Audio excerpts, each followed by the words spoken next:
لله رب العالمين والصلاة والسلام على سيد الأنبياء والمرسلين وعلى آله وأصحابه أجمعين أما بعد أعوذ بالله من الشيطان الرجيم بسم الله الرحمن الرحيم إن الصلاة تنهى عن الفحشاء والمنكر صدق الله العظيم. کیا بتاؤں اے مسلمان تجھ سے نادانی تیری، نام کو بس رہ گئی ہے اب مسلمانی تیری. تھا کبھی حیران زمانہ تیری شوکت کو دیکھ کر، ہو گئی ضرب المثل عالم میں حیرانی تیری. بزرگان اسلام و برادران ملت، اللہ رب العزت کی اطاعت و بندگی ہمارا مقصد زندگی ہے. پروردگار عالم نے انسان کو زمین پر اپنی نیابت عطا کی اور اسے وَفَضَّلْنَاهُمْ عَلَىٰ كَثِيرٍ مِّمَّنْ خَلَقْنَا تفضیلا کا مصداق بنایا. اس لیے اس کو عظیم ترین ذمہ داریاں سونپی گئی. ایک جانب اس کے لیے احکام خداوندی کی اطاعت ضروری قرار دی گئی تو دوسری جانب اسے اصلاح عالم کی اہم ترین خدمت سپرد کی گئی. اس صورتحال کا تقاضا یہ ہے کہ وہ خدا کی حاکمیت کا اقرار کرے اور اس کی ہدایت پر پوری طرح کاربند ہو. اسی اقرار بندگی اور اظہار اطاعت کو اسلام سے تعبیر کیا جاتا ہے. قرآن حکیم نے کہا وَمَا خَلَقْتُ الْجِنَّ وَالْإِنسَ إِلَّا لِيَعْبُدُونَ. ہم نے انسانوں کو اور جناتوں کو اپنی عبادت کے لیے پیدا کیا ہے. سامعین محترم، ابھی خطبے کے دوران ایک مختصر سی حدیث پڑھی گئی جس میں فرمایا گیا کہ ہر چیز کا ایک نشان ہوتا ہے اور ایمان کا نشان نماز ہے. جس طرح سے آج سیاسی پارٹیاں اپنی پہچان کرانے کے لیے ایک نشان یعنی جھنڈا لگائے رہتی ہے اور اس جھنڈے کو دیکھ کر ہم پہچان لیتے ہیں کہ یہ فلاں پارٹی ہے اور وہ فلاں پارٹی. اور جس طرح سے ہر ملک اور ہر حکومت والے اپنا ایک نشان یعنی جھنڈا اور اپنا مخصوصی یونیفارم رکھتے ہیں، اسی طرح سے ایمان والوں کا بھی ایک نشان ہے جس سے ایمان والے دوسری قوموں سے پہچانے جاتے ہیں اور ان سے ممتاز ہوتے ہیں. وہ نشان کیا ہے؟ وہ نماز پڑھنا ہے. یہ نماز کا عمل ایسا خصوصی عمل ہے جو ایمان والوں کا یعنی مسلمانوں کا امتیازی نشان ہے، جس کی بدولت مسلمان دوسری قوموں سے پہچانے جاتے اور ان سے ممتاز ہوتے ہیں. وہ نشان کیا ہے؟ وہ نماز پڑھنا ہے. یہ نماز کا عمل ایسا خصوصی عمل ہے جو ایمان والوں کا ایک امتیازی نشان ہے، جو ایمان والوں کا دوسری قوموں سے پہچانے جانے کے لیے نشان ہے. محترم حضرات، اگر آپ غور و فکر کے ساتھ سمجھنے کی کوشش کریں تو بات بڑی آسانی کے ساتھ سمجھ میں آ سکتی ہے کہ شریعت میں جس قدر عبادات ہے ان ساری عبادتوں میں نماز ہی ایک ایسی عبادت ہے جو روز کی جانے والی عبادت ہے. اور باقی عبادات کا حال یہ ہے کہ کوئی دولت مندوں سے تعلق رکھتی ہے تو کوئی سال میں ایک مرتبہ عمل میں آتی ہے.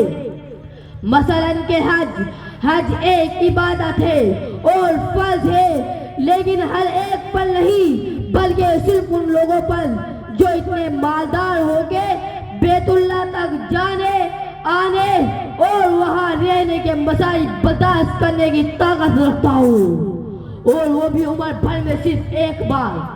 اسی طرح زکوٰۃ بھی ایک فریضہ ہے لیکن وہ بھی سال میں صرف ایک بار دی جاتی ہے، اور وہ بھی ہر ایک کو نہیں بلکہ صرف ان لوگوں کو جو صاحب نصاب ہو، سال بھر ان کے پاس نصاب کا مال باقی رہا ہو. روزہ اگرچہ مالدار غریب سب پر فرض ہے لیکن اس کا نمبر بھی سال میں ایک مرتبہ ایک مہینے کے لیے آتا ہے. میرے بھائیوں، صرف ایک نماز ہی رہ جاتی ہے جو روز عمل میں آتی ہے. اس لیے نماز کے عمل کو ایمان کا نشان فرمایا گیا ہے۔ گویا یہی ایک عمل ایسا ہے کہ اس کو کر کے ہم اپنے مسلمان ہونے کا ثبوت ہر روز پیش کرتے ہیں۔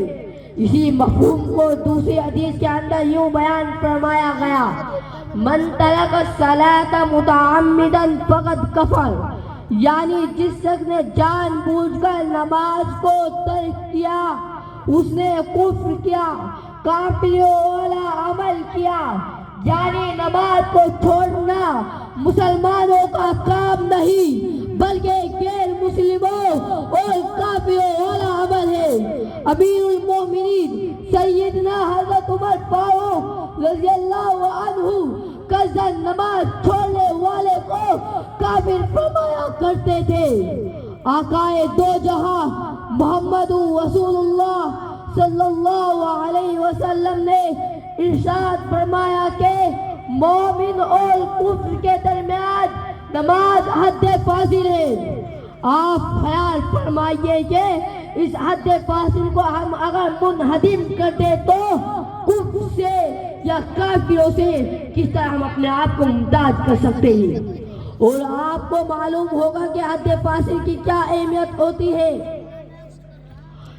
کہ ہمارے مکان کی وہ دیوار جو ہمارے اور ہمارے پڑوسی کے مکان کے درمیان حد فاصل ہے، اگر وہ منہدم ہو جائے، گر جائے تو ہمارے گھر کی بہو بیٹیوں کی غیروں اور پڑوسیوں سے بے پردگی ہونے لگے اور ان کے گھر کی بہو بیٹیوں کی ہم سے بے پردگی ہونے لگے تو اس وقت ہمارا کیا حال ہوتا ہے اور کیسی غیرت آتی ہے اور کتنی جلدی اس بات کی کوشش ہوتی ہے کہ وہ دیوار جلد سے جلد تعمیر کی جائے اور حد فاصل پہلے کی طرح قائم ہو جائے۔ افسوس کہ آج ہم اپنے ہاتھ کی بنائی ہوئی اور وہ بھی گارے اور مسالے کی بنائی ہوئی حد فاصل کو کس درجے اہمیت دیتے ہیں کہ اس کے گر جانے پر ہماری غیرت کی انتہا نہیں رہتی۔ لیکن وہ دیوار جو آقائے دو جہاں محمد رسول اللہ صلی اللہ علیہ وسلم نے حد فاصل کے طور پر قائم کی ہے اور جس کی چنائی احکم الحاکمین نے کی ہے، آج اس کے منہمد ہونے پر ہمیں ذرا بھی غیرت نہیں آتی۔ افسوس صدا افسوس کہ اس دیوار کی اہمیت آج ہمارے دل سے نکل گئی، بلکہ ہم اپنے عمل سے اس بات کا ثبوت دیتے ہیں کہ یہ دیوار گویا حد فاصل ہے ہی نہیں۔ میرے بھائیوں، نماز اسلام کا رکن اعظم ہے، بلکہ یوں کہیے کہ اسلام کا اس پر دار و مدار ہے۔ حدیث شریف میں فرمایا گیا، بنی الاسلام علی خمس، یعنی اسلام کی بنیاد 5 چیزوں پر رکھی گئی، جن میں سے ایک بنیاد اقام الصلاۃ یعنی نماز کا پڑھنا بھی فرمایا گیا۔ وما علینا الا البلاغ۔ ماشاءاللہ بہت ہی اچھے انداز میں تقریر پیش کر رہے تھے۔